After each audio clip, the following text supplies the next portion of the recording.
Every classroom is a battlefield of social hierarchy. You have the main characters basking in the holy light, and then you have the background textures. Meet Maki.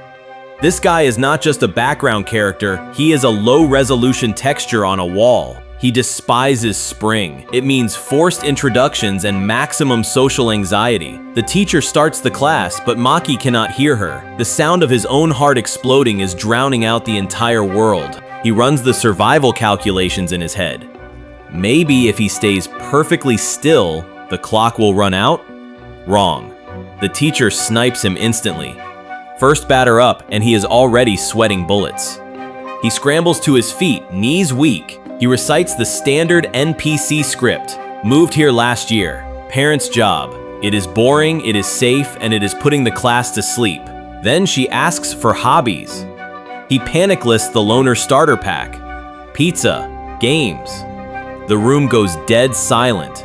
Desperate to fill the void, he blurts out films. The teacher's eyes flash. She demands details. Under pressure, Maki exposes his true power level. He admits he watches trash-tier shark movies. It is absolute social self-delete. The next kid talks about softball, making Maki look like a total weirdo. He sinks back into his chair, defeated. But then, a new challenger approaches. Amami Yu launches herself into the spotlight, radiating enough main character energy to blind the front row. She dazzles the class with a smile and immediately drags her friend Umi into the crossfire. Umi looks like she is contemplating jumping out the window just to escape the situation. Umi stands up and chooses violence. She introduces herself by roasting Yuwu, calling her a well-trained dog. The class eats it up. Maki watches the comedy duo from his desk. He realizes the harsh truth. Those two are the protagonists, and he is just there to fill a seat. If you want to see if Shark Boy ever gets a redemption arc, comment Shark below. Jump 6 months into the future. Yuwu is practically melting onto Umi like a sloth, demanding head pats just for existing. The teacher sees this display of laziness and instantly roasts her alive. Let's check the power rankings. Yui is the undisputed queen bee. Umi is the silver medalist. And the boys? They are just NPCs rendering in the background.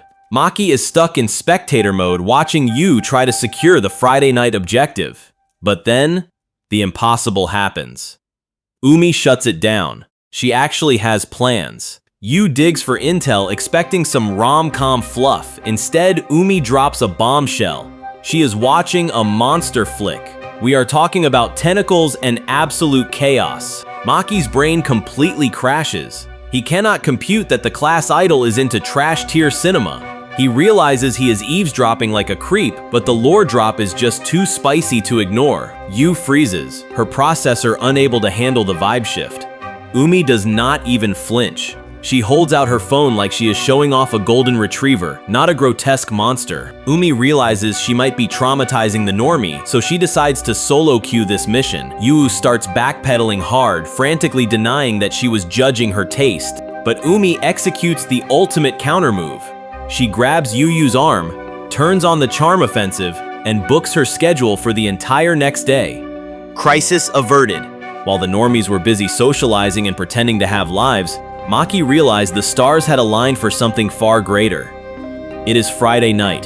His mom is out of the house. Do you know what that means? It means zero supervision, zero judgment, and an infinite supply of greasy pizza. He is about to enter goblin mode.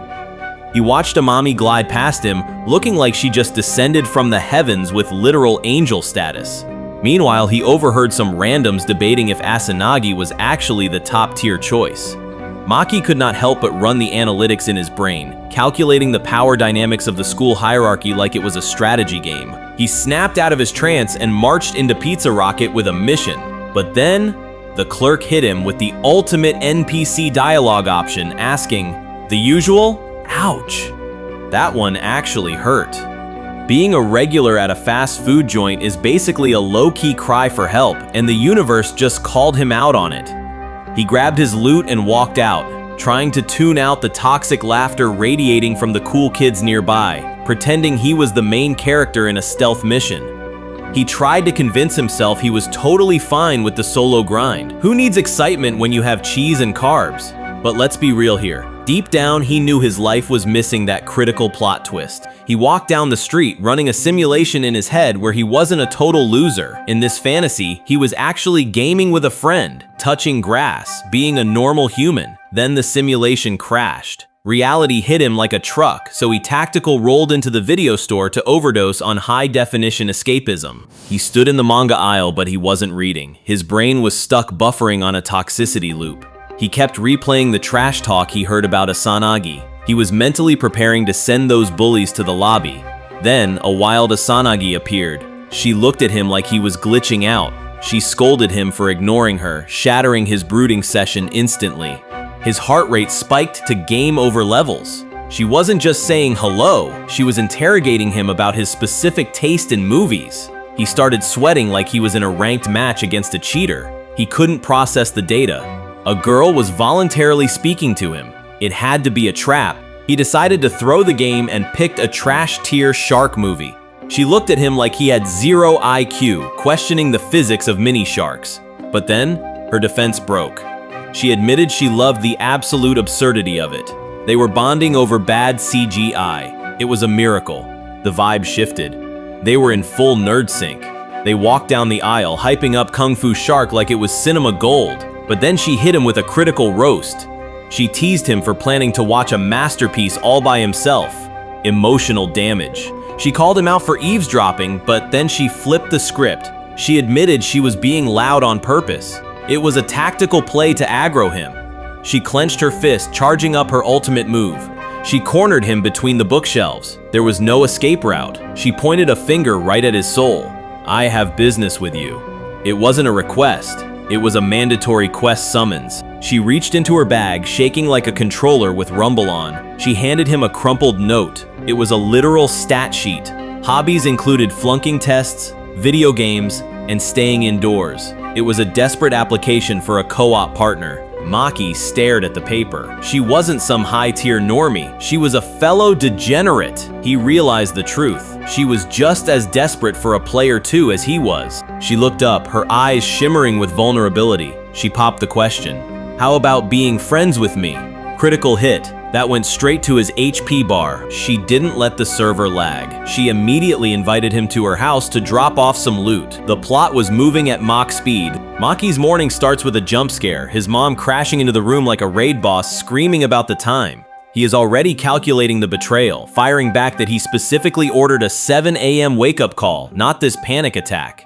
She claims she tried, but the excuses are weaker than a level 1 goblin. With no time for actual food, he decides to fuel his existence on pure caffeine and spite. At the table, Mom tries to gas him up, claiming he looks taller. Maki shuts that delusion down instantly. He has not grown a single millimeter. He prefers brutal honesty over false hope. Then comes the schedule update. Night duty. Again. Maki checks the mental calendar, realizing it is Friday the 3rd, which means he is flying solo for dinner. He worries she is grinding too hard for the loot, but she just brushes it off like it is nothing. On the way out, she hits him with a question scarier than a final boss. Did you make any new friends? The sheer audacity of this woman. Maki blames the constant server hopping, moving, for his solo player lifestyle and practically shoves her out the door. She finally takes the hint and bounces to go secure the bag. The silence of the empty street hit him like a brick wall. For all his edgy solo player posturing, the guy had to face a brutal reality check.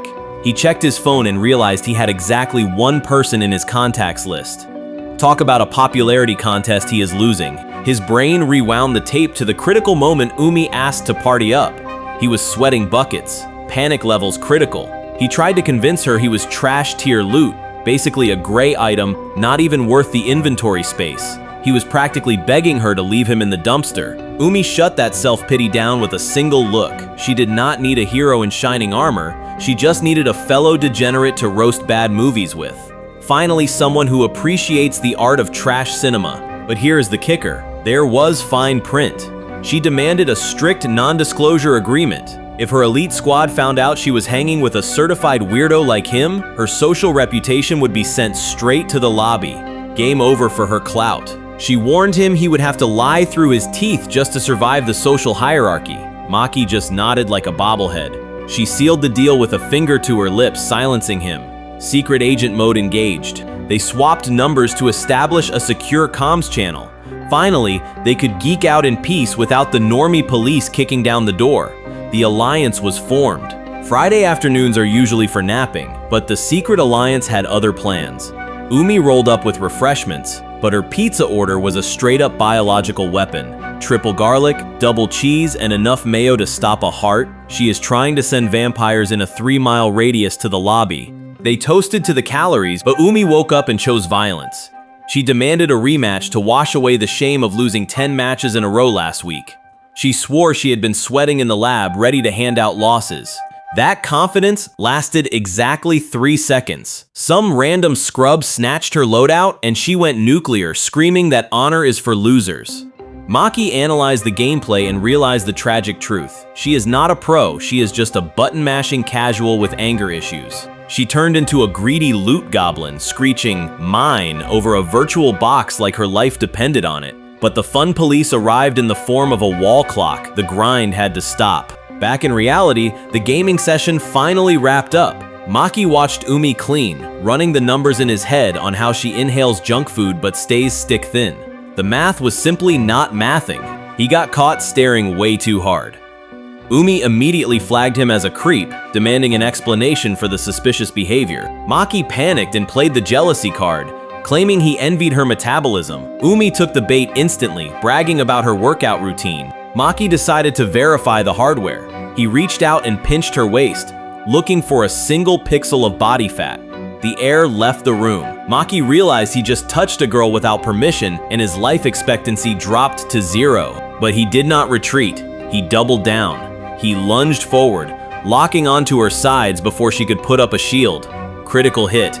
He spammed the tickle attack, stun-locking her into submission. He admitted this was pure payback for the gaming humiliation. Petty? Yes. Effective? Absolutely. The dust hadn't even settled when Umi decided to land a critical hit right on his ego. She casually reminded him that he screamed like a little girl earlier. That is maximum emotional damage. Maki's face turned beet red and he tried to vote kick her from his apartment, yelling at her to get out before he game ended from embarrassment. But Umi just laughed, completely immune to his shouting. Then she dropped the ultimate confuse ray on her way out, saying today was actually fun. Maki froze in place. His brain blue-screened. He has absolutely no defense stats against genuine compliments. Then the vibe shifted. She got real for a second, admitting she never thought she'd end up hanging out at his place. Maki started sweating bullets. He had to come clean. He confessed he is a total noob when it comes to friends. He is playing this game called social interaction without a tutorial or a strategy guide. But instead of roasting him, Umi just nodded. She got it. She locked in their next session for Monday and vanished into the hallway. Maki was left staring at the closed door, listening to his own heartbeat. Against all odds, he somehow managed to clear the tutorial level without getting a game over. Monday morning hits like a truck, and Maki immediately retreats to his natural habitat, the background. He spots Umi across the room and has to mentally pinch himself. Despite the massive social firewall separating a normie like him from a goddess like her, the system logs say they are technically friends now. It still feels like a glitch in the Matrix. Suddenly, Uemami kicks down the door of the vibe check. She bursts in screaming about Friday's movie, gushing over the main character with the energy of a fangirl on pure caffeine. You can practically see the hearts floating out of her eyes as she hyper-analyzes every single frame of the film. She corners Umi for a review, threatening to drop massive spoilers like a tactical nuke if she doesn't get an answer. But Umi? She doesn't even flinch. She stares Amami dead in the eye and admits she missed the entire broadcast. Ice cold. Her alibi? She claims she was busy with research. Amami buys the honor student act instantly, completely blinded by Umi's academic aura. But we know the truth. That research was actually a hardcore gaming session at Maki's crib. She is running absolute stealth operations right under everyone's noses. Maki is fighting a different kind of battle outside. The memory of Asanagi's smile hits him like a literal flashbang, stunning him for a solid 5 seconds. He clutches his chest, because that level of radiance nearly sent him to the lobby right there on the pavement. He has to remind himself to breathe before he passes out from pure wholesome energy. He tries to reset his mental state with some grub. He snaps the chopsticks apart with way too much force, staring at the noodles like they hold the answers to the universe. Imposter syndrome starts creeping in like a lag spike. Inside his head, he is sweating bullets, wondering if he actually unlocked the friend title, or if he is still just a background NPC with no dialogue options. He pulls out his phone to check the battle logs. Asanagi confirms their stealth op was a total success. He lets out a breath he didn't know he was holding. They dodged the allegations by a single pixel, avoiding a social game over that would have ruined his entire high school career. He knows he is walking a tightrope over a pit of spikes here. One slip up in the chat, one cringe comment during a gaming session, and he is deleted. He clenches his fist, swearing to himself that he refuses to fumble the bag on his first real connection. The strategy is simple: don't be weird. Maki camps the spawn point, realizing that real-life social quests are grinding his sanity down to absolute zero. He thinks, if I stand perfectly still, maybe the NPCs won't notice me. Footsteps approach. Asanagi enters the chat, but she gets intercepted by a generic senpai who drops the ultimate flag. I have something important to tell you. It is officially go time. Maki watches from the shadows like a budget Splinter Cell agent. He analyzes the target. Sweaty palms, twitchy eyes. That guy is definitely loading up a confession. Suddenly, a wild Amami spawns directly behind him. She taps his shoulder and whispers right into his ear, "Hey, you are not alone." Maki nearly jumps out of his skin, but she slams him down into a tactical crouch. Shh, shut up or you will ruin the moment! They scramble on the floor, holding their breath as a random student walks past. Maki is fighting for his life just to stay hidden, calculating the enemy patrol path like a pro gamer. Rewind the clock. Moments earlier, the girls were chilling on the lawn when they spotted our boy lurking in the bushes. Amami clocks him instantly. Wait, isn't that Maehara from our class? She decides to make this her problem, dragging her confused friend along to crash his solo watch party. Zero hesitation, absolute chaos energy. Amami drops a quick apology for the heart attack, but they both lock in to watch the drama unfold. Popcorn mode engaged. In the courtyard, the senpai squares up. He is risking it all right here, right now. No saving, no respawns. The air is heavy with cringe and anticipation. He pulls the trigger. Will you go out with me? Asanagi freezes, eyes popping out of her head, totally blindsided by the critical hit. It is super effective. That confession hits the group like a tactical nuke, freezing time itself. The silence is so heavy you could cut it with a knife. Naturally, the local wildlife sees this emotional paralysis as a business opportunity. While the squad stands there totally bricked up and trying to process reality, the pigeons decide to launch a full-scale heist on the snack box. The disrespect is unreal. We are dropping straight into the danger zone. The courtyard atmosphere is heavy. Confession inbound. This random senpai walked up with that confident stride thinking he is the main character of this anime. But the audience is already seated. Maki and Yu are camping in the bushes like ranked snipers waiting for a clean shot. They are practically breathing the leaves to stay hidden. He shoots his shot with maximum effort and gets instantly sent to the lobby. Umi hits him with the polite, "I'm sorry." You hear that sigh? That is the specific sound of a soul leaving a body. But bro does not know when to quit the match. He starts the interrogation phase. Do you have a boyfriend? Do you have a crush? He is grasping for straws here. Umi shuts it down with zero hesitation. No boyfriend, no crush. She is just not interested in the 3D world right now. Yu is absolutely loving this content. She is watching his downfall in 4K resolution, calling him trash from the safety of the shrubbery. Later, Yu grabs Maki to complain about the meta. Can you believe the audacity? Same spot, same lines. It is like these NPCs are running a glitch script. Umi is suffering from success. This is the 5th confession this year. Her DMs are blowing up in real life, but Umi claps back instantly. Yu has also rejected 5 guys. The scoreboard is tied. Yu is not buying it though. She saw them smiling while getting dumped. Zero emotional damage. That is extremely sus. She drops the backup dancer theory. Guys know they cannot raid the final boss, so they try to farm XP on the sidekick instead. Maki barely agrees, trying desperately not to step on a verbal landmine. Then she drops the tactical nuke. If I was a dude, I would simp for Umi too. She looks Maki dead in the eye. You agree, right? The pressure is massive. Back to the bushes. Yu claims she is just protecting her friend, but we all know she lives for the drama. Umi tries to execute a tactical retreat. Are we done? Cool, bye. But he blocks the path like a paywall. Wait, let us be friends. The classic friend zone gambit. He is not letting her go without a consolation prize. Umi hits the eject button immediately. She refuses to waste another second on this nonsense. Yu realizes the mission is scrubbed, so she turns to Maki and apologizes for the absolute circus. Before they scatter, she has to address the awkward elephant in the room. Specifically, the peeping Tom allegation hanging in the air like a bad smell. She lays out the facts cold. If Umi catches wind of their surveillance op, she will absolutely hate it. Yu locks eyes with him, staring into his soul, and demands a total media blackout. This conversation never happened. Maki spirals into a massive guilt trip on the way down. He feels dirty for deceiving Asanagi, even though he literally has zero relationship with the girl. Talk about overthinking it. Yu interrupts his moral crisis from the high ground. She does not need his conscience right now. She needs his phone. She punches in her digits before he can even blink.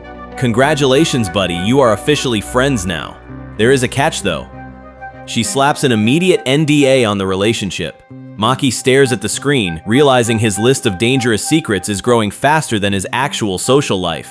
Maki stares at the screen like he is trying to decipher alien code. He is running the numbers in his head. She is top-tier loot, and he is the default skin. The math does not add up. Umi actually has to wave a hand in front of his face to force a hard reset on his fried CPU. Then she drops the nuke. An invite for next Friday. Maki accepts out of reflex, but his brain immediately throws a blue screen of death. He stammers, asking if going out implies physically leaving the safety of his room. Umi looks at him with a mix of pity and confusion. Yes, Maki. That is literally how the outside world works. The realization hits him like a freight train. He is actually going to touch grass. Voluntarily. She wants to take him on a guided tour of her world. Just the two of them. Strictly confidential. No witnesses allowed. It is starting to sound less like a date and more like a covert ops mission. Maki starts sweating bullets. Friday afternoon streets are a literal war zone for introverts. Too many eyes, too much noise. His social battery is draining just thinking about the logistics. He wants to bail, but Umi tells him to chill out before he hyperventilates. She jokes about paying her own way, trying to keep it light, but the atmosphere suddenly gets heavy. Maki feels the guilt creeping up his spine. He needs to clear the air before he suffocates. He decides to drop the bomb. He admits he saw the senpai's confession the other day. He was just trying to eat his lunch in peace and ended up catching the entire rejection scene in ultra high definition 4K. He flinches, bracing for the impact, but Umi just shrugs it off like it is nothing. She knew people were lurking in the shadows. To her, privacy is just a myth anyway. No harm, no foul. Maki runs a quick risk assessment and wisely decides not to mention Amami was there too. That is a landmine he does not need to step on. Some secrets are better left buried deep in the code. He pivots the conversation to her popularity instead to save his own skin. Umi admits she gets jealous, but then she flips the script on him. She leans in, closing the distance, and asks if he is jealous of her 5 ex-boyfriends. It is a trap question, and he knows it. Maki freezes up. He denies it instantly, but it is a total lie. He claims he does not care, but his body language is screaming otherwise. He is sweating so hard he is about to dehydrate. He swallows the bitter pill. He tells her he won't dictate who she hangs out with, but deep down, he admits to himself that this situation is getting weird. The lines are getting blurry. He starts analyzing the mechanics of her fame. It is not just charisma, it is a full-time job. He remembers seeing her bow her head to people, playing the part of the perfect idol. The crown is heavy, and for the first time, he can see the cracks in the armor. Umi confirms his theory. Pleasing everyone is exhausting work. She prefers Maki because he is a shameless loner who does not play those social games. He is too busy being awkward to have an agenda. She says she likes him as a friend. Obviously. Maki agrees so aggressively it becomes suspicious.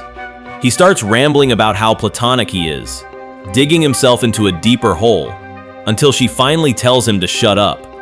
They settle the tension the only way that matters. She picks up the controller and absolutely wrecks him. The student has become the master. GG no re. Umi is treating next week's gaming schedule like a military operation, locking in the dates with surgical precision. Maki catches the vibe instantly and gives the subtle nod of approval because real gamers communicate in micro expressions. Mission accepted.